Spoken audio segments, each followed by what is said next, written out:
سوف يعلمون.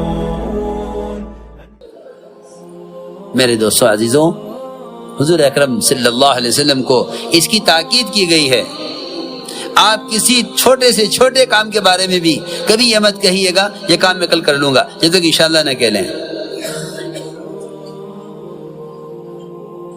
یہ میں عرض کر رہا تھا کہ جتنا بھی نظام کائنات ہے اس کے تمام تغیرات کا براہ راست تعلق اللہ کی ذات سے ہے.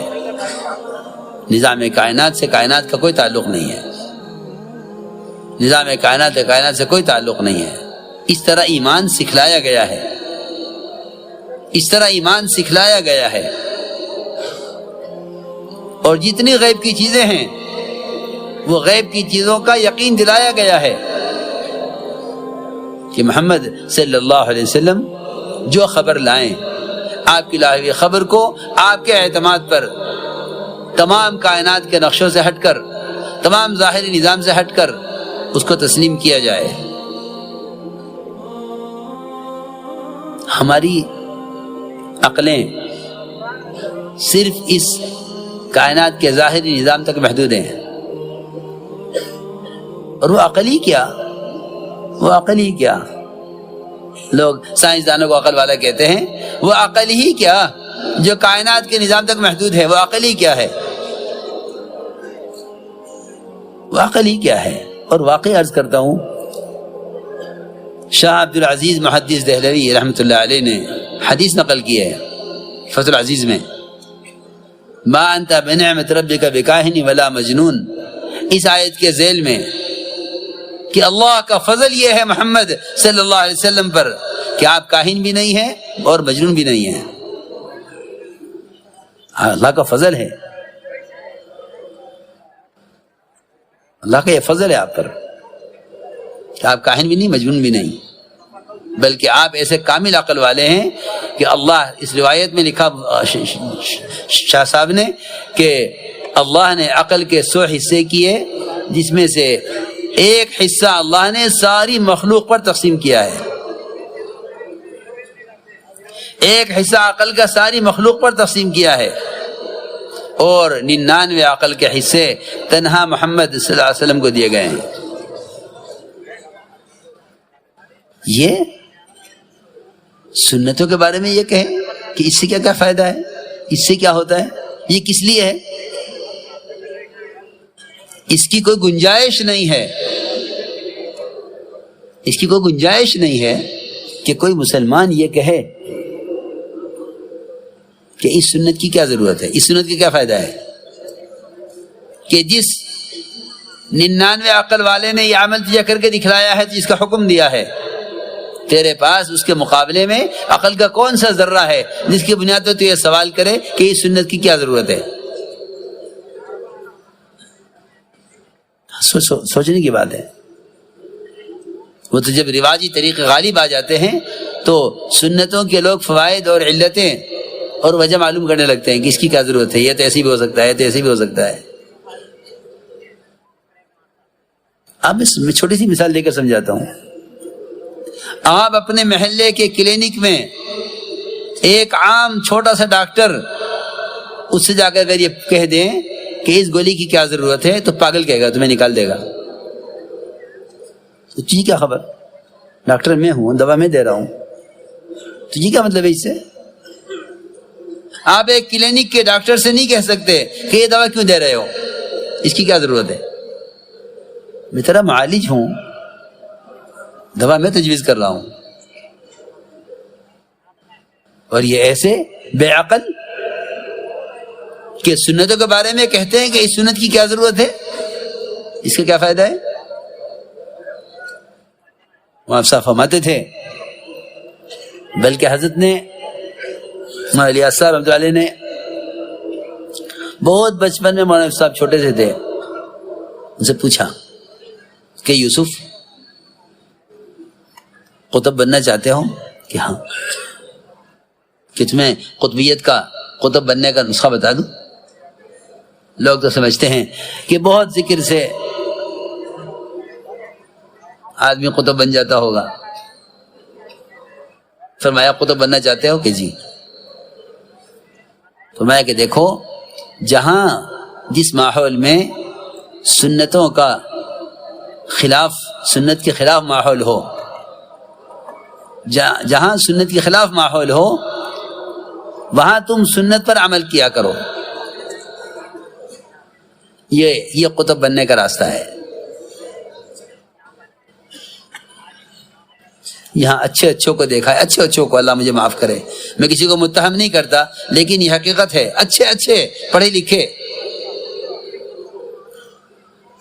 ان کی سنت کا مجاہدہ ان کے گھر میں نہیں ہے. یہ گھر میں سنت کے مطابق کھانا کھا رہے ہیں، کوئی مجاہدہ نہیں ہے. یہ اپنے شعبے میں، یہ اپنے ماحول میں سنت عمل کرنے کا کوئی مجاہدہ نہیں ہے. ہاں ذرا کسی ان کے محسن، ان کے چاہنے والے، ان کے کسی دوست کے یہاں شادی ہو اور یہ وہاں جائیں اور وہاں کھانا خلاف سنت ہو رہا ہو، یہ یوں کہیں کہ اس وقت تو موقع نہیں ہے سنت پر عمل کرنے کا، لوگ کیا کہیں گے؟ لوگ کیا کہیں گے؟ لہذا یہ کوئی سنت ہی تو ہے، فرض تو ہے نہیں، اور اس وقت موقع بھی نہیں سنت عمل کا.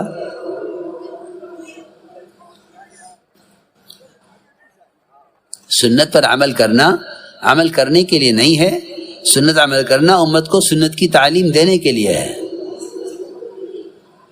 اور سنت کے احیاء کا جہاد، ایک سنت کو زندہ کرنے کا جہاد، مخالف ماحول میں عمل کرنے کا نام ہے، چھپ کر عمل کرنے کا نام سنت کا جہاد نہیں ہے.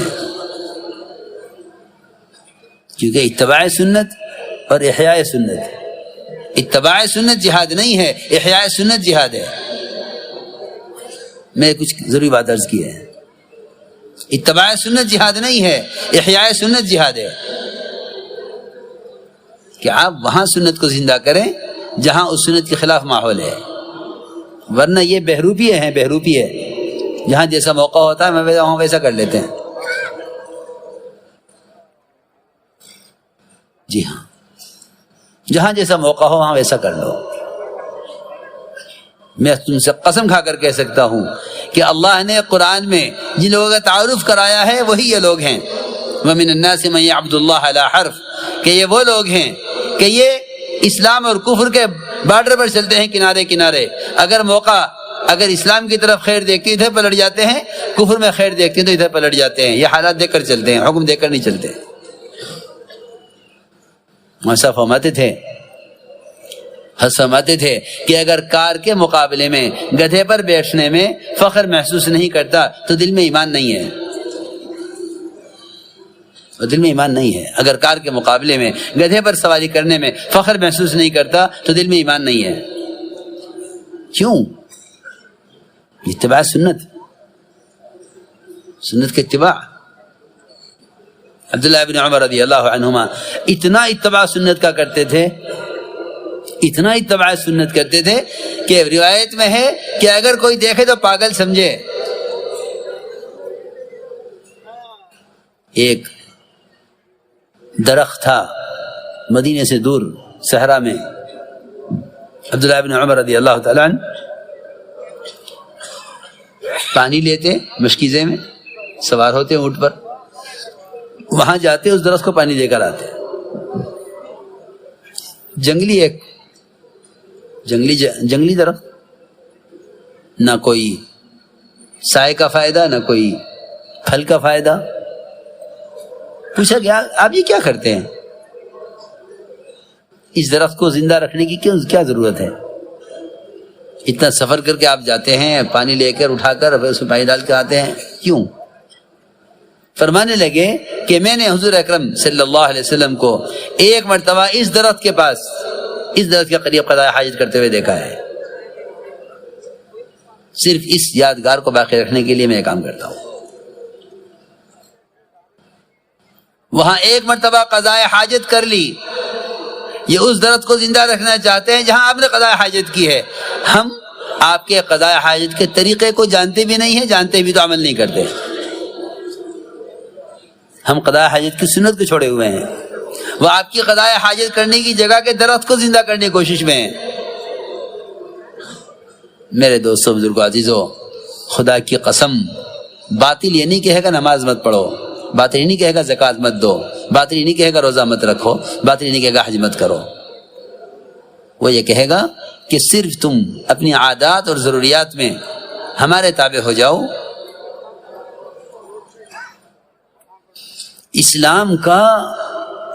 اسلام کا خلاصہ، اسلام کا حسن، اسلام کی جاذبیت، اسلام کا وقار، اسلام کی حقیقت وہ محض اتباع سنت میں ہے، محض اتباع سنت میں ہے۔